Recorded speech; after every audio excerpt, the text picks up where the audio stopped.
Now, the Israelites were in Babylonia for 70 years, right? They were taken captive. Jerusalem and the cities was burnt to the ground. The walls was torn down. The temple was destroyed. Everything was destroyed. And those that didn't die, they took out of Jerusalem and brought them all the way down to Babylonia, all the way up to Babylonia. And they stayed there for 70 years, right? At first, they didn't know how long they was going to stay there until they started reading what Jeremiah said. Reading what Jeremiah said. And Jeremiah said that they're going to get used to it because you're going to be there for a while. And they were exiled because they were disobedient to God. And God took them out to the promised land, and they ended up being exiled. Y'all remember that story? Okay. Then the thing that happened the most, morning, Pastor. Morning. Then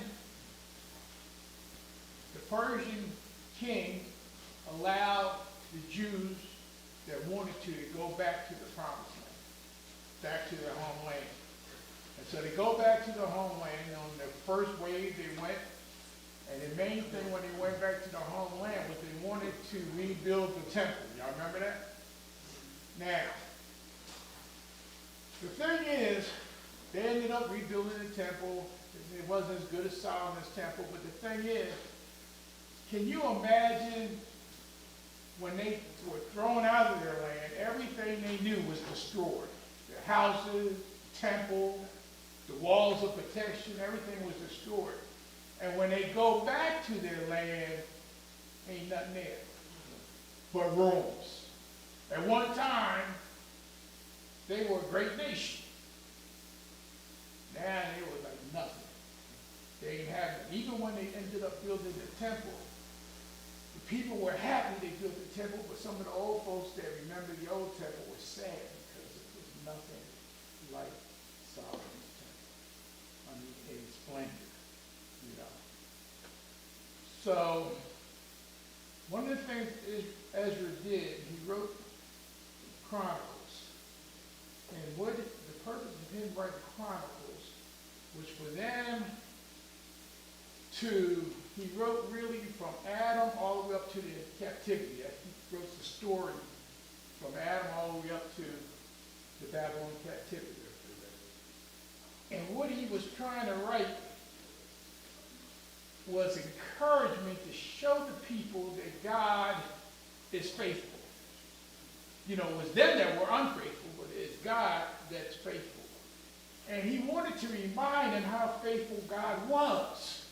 So in Chronicles, if you read Chronicles, you're going to hear stories that actually remind them of how God freed them from Egypt, how God protected them and provided for them, how God did this and how God did that.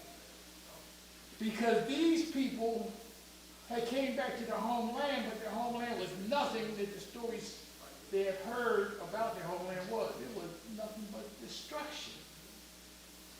But Ezra wanted to remind them that they need to know that God is faithful. And so he picks the story that we are in today, he picks the story that we're in today of the time when Saul was the king. And before Saul became king, they had a fight with the Palestine, and they lost the covenant, the Ark of the Covenant. It was captured by the enemy. Now, the Ark of the Covenant was the symbol of God's presence that was with them. They would, worship with it. They followed it around while they were in the desert and everything. They carried it the proper way and everything.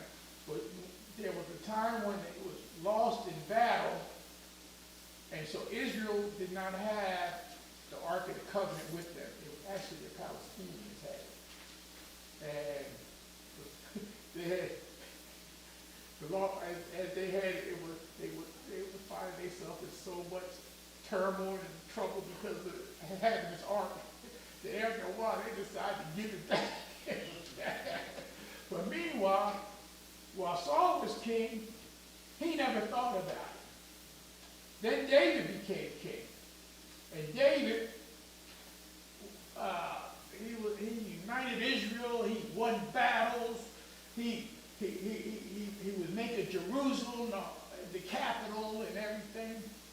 And he desired to go get the ark because the Palestinians had gave it back, but it was in somebody's house.